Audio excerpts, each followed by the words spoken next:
네, 2020년 9월 7일 슬기로운 묵상생활 우리에게 주신 하나님의 말씀은 창세기 41장 25절 말씀입니다.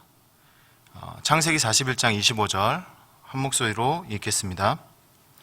요셉이 바로에게 아뢰되 바로의 꿈은 하나라. 하나님이 그가 하신 일을 바로에게 보이심이니라. 아멘. 네, 오늘은 성도의 삶의 의미를 발견할 때 삶이 발전합니다. 성도는 삶의 의미를 발견할 때 삶이 발전합니다 라는 제목으로 하나님 말씀 나누겠습니다. 설교는 인문학이다 라는 저자 김도희 목사는 이렇게 말했습니다. 설교자가 묵상하고 독서하는 것은 설교를 잘하기 위함이다. 더 중요한 목적은 설교자가 성장하기 위함이다 라고 했습니다. 독서할 때 책의 저자만큼 생각하게 됩니다.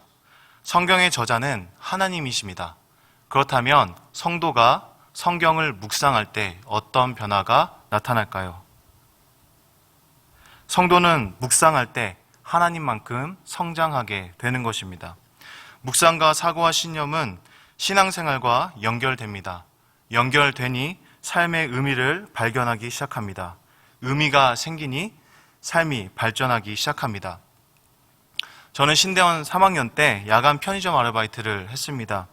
아침에 공부하고 저녁부터 새벽까지 알바를 했습니다. 그리고 다시 학교에 가서 공부를 했습니다. 그 사실을 부모님께서 아시고 반대하셨습니다. 제가 신학 공부를 더 열심히 했으면 좋겠다라고 하셨습니다. 하지만 먼저 살아야 했습니다. 돈이 목적이었습니다. 가족이 먼저였습니다. 돈을 벌어야 아내와 자녀를 먹일 수 있었습니다. 어떻게 보면 하나님의 영광과 상관없어 보이기도 했습니다. 그런데 1년간의 편의점 생활은 의미 없이 돈을 위해서 일했던 것처럼 보이지만 그러나 그 시간은 저의 사역에 있어서 밑거름이 되었습니다. 모든 사역에 지치지 않고 최악의 순간마다 최선을 나았습니다. 삶의 의미를 발견하니 삶이 발전하기 시작했습니다. 내가 좋아하던 취미생활도 교회에서 귀하게 쓰임받게 됩니다.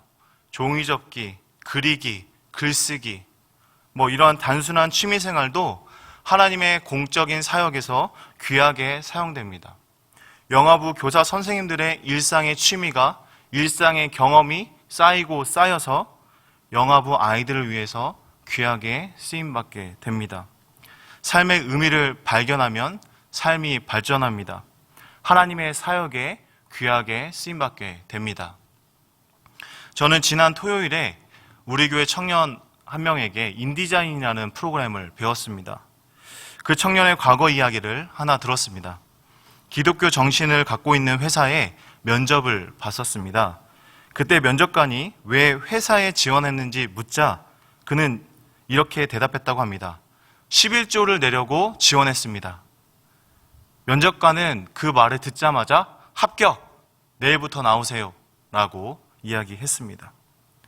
그런데 생각만큼 쉽지 않았다고 합니다. 3일 만에 그만두고 싶은 마음이 들었다고 합니다. 그러나 하나님께서 약속하신 것, 약속 드린 것이 기억이 났습니다. 처음 접해본 프로그램들이 너무 많았고 처음 접해본 일들이 너무나 힘겹게 느껴졌다고 합니다. 그리고 이것을 언제 써먹을지 잘 알지도 못하겠다고 하였습니다. 그런데 2년 동안 꾸준히 그 일을 반복하고 그 일을 버텨오자 개인적인 회사 실무 경험이 교회 사역에 큰 도움이 되었다고 합니다. 의미 없는 세월도 낭비도 없습니다. 하나님은 단련하고 성장시키시기 때문입니다.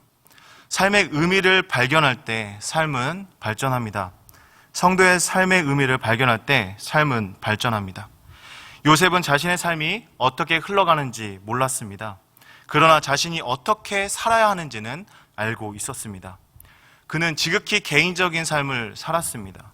보디발의 집에서는 정절을 지켰습니다.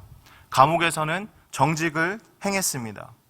오늘날 이 시대에 정결과 정직이 뭐 대수냐 그렇게 생각하실 수도 있습니다. 다 그렇게 사는 거지, 그렇게 생각할지도 모릅니다. 미켈란젤로라는 사람이 있습니다. 그가 벽화를 열심히 그리고 있었습니다. 친구가 그만 그리고 나가서 술 한잔 하자고 했습니다. 거기 벽 모서리 누가 그렇게 본다고 열심히 그리냐고 핀잔까지 주었습니다.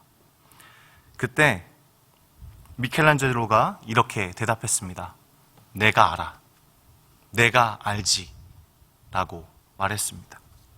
요셉도 알았습니다. 자신이 알기에 정직과 정절을 살아간 것입니다. 성도의 삶도 동일합니다. 먼저는 자신이 압니다. 그리고 하나님이 아십니다. 자신도 알고 하나님도 아십니다. 성도는 하나님 앞에서 살아갑니다. 하나님 보시기에 정직과 정절을 살아가는 것입니다. 묵묵히 성실히 하루를 살아가는 것입니다. 하나님 앞에서 살았던 요셉의 정절과 정직은 많은 사람을 살리는 지혜가 되었습니다. 경험은 현재를 살아가게 하지만 지혜는 미래를 살리는 힘이 있습니다. 미국 헐리우드 영화 인턴이 있습니다. 전화번호부를 만드는 회사의 부사장이었던 주인공이 있습니다. 그는 한 성공한 스타트업 의류회사에 우연히 인턴으로 취직하게 됩니다. 70세 노인에게 구글을 가입하는 것조차 버거운 일이었습니다. 메일 주소를 입력하는 것조차 어려웠습니다. 이전에 자신이 가졌던 지식과 경험들이 모두 무의미해 보였습니다. 그러나 그의 지혜는 회사를 변화시키기 시작합니다. 회사의 CEO마저 변화시켜 버렸습니다. 그의 말, 그의 헌신, 그의 삶의 연륜이 젊고 세련된 사람들이 없는 지혜로서 그 기업을, 그 창업자를 변화시켰습니다. 지혜는 생명을 구합니다. 생명을 구하는 지식은 한 사람을 살릴 수 있습니다. 의사의 의료 지식은 한 번에 한 사람을 살릴 수 있습니다. 그러나 영웅의 지혜는 공동체, 기업, 국가, 민족을 살립니다. 단 한 번의 지혜로 모든 사람을 구원할 수 있습니다. 성경은 이 생명을 구하는 지혜자를 소개합니다. 바로 하나님의 지혜, 예수 그리스도입니다. 그 지혜는 개인과 가정과 나라와 민족을 모두 구원합니다. 그의 구원 계획과 방식은 세상의 지식의 배경으로는 미련하고 어리석은 일입니다.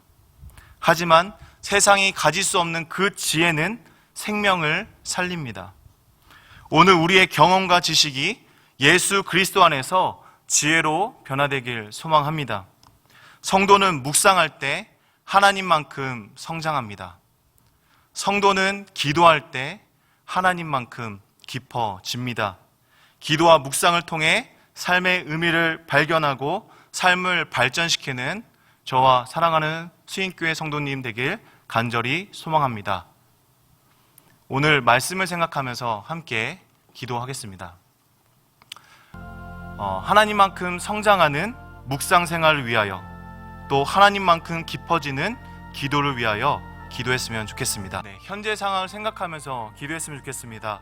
다음 세대를 위하여 그리고 지금 세대를 위하여 기도해 주시기 바랍니다. 5분 동안 오늘 말씀을 묵상하면서 현재 상황을 생각하면서 기도해 주시고 각자의 기도 제목으로 기도하면 되겠습니다.